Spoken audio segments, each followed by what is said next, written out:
जो भ्रष्टाचार है आवासीय विद्यालय में वो अभी भी चल रहा है। 7वां क्लास में मात्र 7 बच्चे थे। नमस्कार, मैं हूं प्रदीप कुमार और आप देख रहे हैं अपना रोहतास। इस वक्त मैं फिर से बदारा में हूं और मैं बता दूं कि पिछले 2 दिनों से चिनारी विधानसभा के पूर्व विधायक ललन पासवान क्षेत्र में नौहट्टा और रोहतास के क्षेत्र में घूमकर लोगों से जनसंपर्क कर रहे हैं और सदस्यता भाजपा द्वारा जो अभियान चलाया जा रहा है, सदस्यता अभियान, उसमें अपनी भागीदारी निभा रहे हैं। अभी हमारे साथ चिनारी विधानसभा के विधायक, पूर्व विधायक ललन पासवान जी मौजूद हैं। और एक चीज़ और मैं बता दूं कि इस दौरान इन्होंने रोहतासगढ़ आवासीय विद्यालय में निरीक्षण किया। उसके बाद नागाटोली, जो रोहतासगढ़ का नागाटोली का जो घटना हुआ था उमेश पासवान की, खिड़की घाट में जिस तरह से उसकी दर्दनाक मौत हुई थी, अपराधियों ने सर कुचल कर मार दिया था, उनके परिजनों से भी मिलकर वहाँ पे ये सांत्वना दिए, ढाढ़स बनाए। चलिए हम बात करते हैं पूर्व विधायक ललन पासवान से और जानते हैं कि क्या क्या किया और किस से जो ये अभियान चलाया जा रहा है उस दौरान उन्होंने कितने सदस्यों को सदस्यता ग्रहण कराया। चलिए हमारे साथ पूर्व विधायक ललन पासवान जी हैं। सर, स्वागत है हमारे चैनल। बहुत धन्यवाद आपको। सर, पिछले 2 दिनों से आप नौहट्टा और रोहतास की धरती पे जो दौरा कर रहे हैं और लोगों को एक जागरूक कर रहे हैं भाजपा में ज्वाइन करने के लिए, कहाँ-कहाँ इस दौरान गए आप? ये सदस्यता अभियान पार्टी का पूरे देश में चल रहा है। भारत के प्रधानमंत्री माननीय नरेंद्र मोदी जी ने 2 सितंबर को ही उन्होंने सदस्यता ग्रहण की। पूरे देश में अभियान चलाया जा रहा है।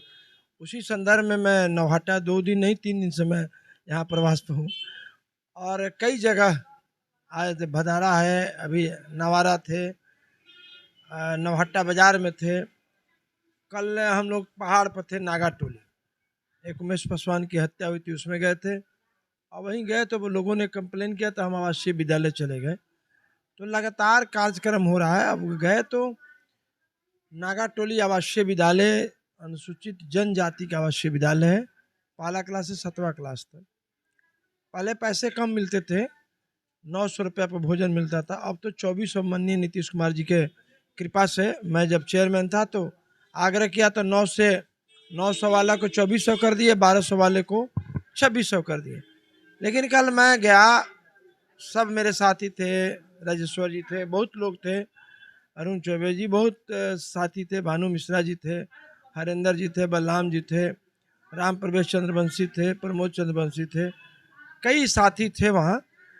और हम लोगों ने विजय सिंह जी थे। तो हम लोगों ने जो जाते जाते खाना संयोग से धरा गया, देख रहे कि चावल और सब्जी, आलू की सब्जी बच्चे खा रहे हैं और कुछ दही का अंश देखे। हमने दाल नहीं है तो मैं जाके किचन देखा तो देखा कि दाल पूछे रसोईया से, जीविका दीदी चलाती हैं, तो कही कि दाल खत्म हो गया। तब 170-78 लड़कों का नामांकन है। रजिस्टर में भी देखे कि बहुत लड़के अब्सेंट थे। उसका कारण होता है कि अब्सेंट होने के बाद वो अब्सेंटी का भी पैसा, जो वहाँ जो चलाने वाली संस्था है, जीविका दीदी के नोडल जो भी पदाधिकारी है, वो 2400 रुपये महीना मिलता है। वो पैसे को दूसरे दिन अटेंडेंस को फुलफिल करके पैसा निकाल देते हैं। अब हमको बाद में पता चला कि हाँ, राज्य से सचिवालय से कमेटी आई है। लेकिन जब तक हम पूछते रहे प्रिंसिपल से कितने शिक्षक हैं, किस किस विषय के शिक्षक हैं, क्यों भोजन में क्या गड़बड़ी है, तब तक वो नहीं निकली। बाद में जब निकले तो पता चला कि हाँ, सचिवालय की एक टीम आई है, कभी कभी आती है। हमको लगता है कि आने का क्या फ़ायदा, जब गए और देखे कि पूरी तरह बच्चों के पेट पर लात है पड़ रहा है। भोजन जो मापदंड है, मेनू है, उसके अनुसार से भोजन नहीं मिल रहा है। नहीं मिल रहा है तो इसका मतलब लूट है, पैसा लुटा रहा है। अब प्रिंसिपल, मैंने कहा कि भाई आप, एक गुरु का कर्तव्य होता है कि इसके यहाँ का बाल बच्चा यहाँ कलेक्टर बने, एसपी बने, यहाँ बीडीओ बने, सीओ बने। आपके स्कूल से 2-4-10 लड़के भी अगर नहीं बने तो एक गुरु का कर्तव्य का बोध नहीं है। तो आप अपने संस्कार को डालिए। और माननीय मुख्यमंत्री जी को मैं एक बार कहा था कि सर, आवासीय विद्यालय को आप ऐसा बढ़ा दिए, एक बार अपने भी देखिए, क्योंकि हम और आप भोजन करेंगे तो दिन भर भोजन पचा नहीं पाएंगे। मैं सदन में भी बोला था। तो अभी भी वही हाल है। जो परिस्थितियां मैंने आज से 10 साल पहले उठाया था, कहा था, 17 में भी बोला था, 2009 में भी, 7 में भी बोला था जब एमएलए थे, तो जब जब मैं रहा तब तब बताया कि भाई बिहार के राज्य के हमारा जो पाठशाला है, जिससे मनुष्य का निर्माण होता है, उस कारखाने से, जहाँ से कलेक्टर, एसपी, नेता और विकसित भारत का निर्माण का बुनियाद शिक्षा है, वहीं गड़बड़ है। तो मैं बताया था, लेकिन लाख उनके कोशिश के बावजूद भी जो भ्रष्टाचार है आवासीय विद्यालय में, वो अभी भी चल रहा है।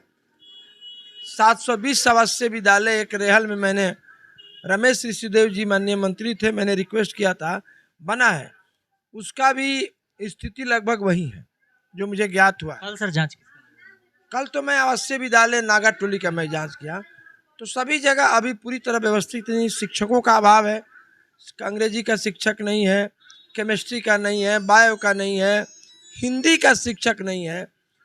तो हमको लगता है कि विगत 30 वर्षों से आवासीय विद्यालयों में शिक्षकों की बहाली नहीं हो पाई, तो बड़े पैमाने पर बहाली की जरूरत है।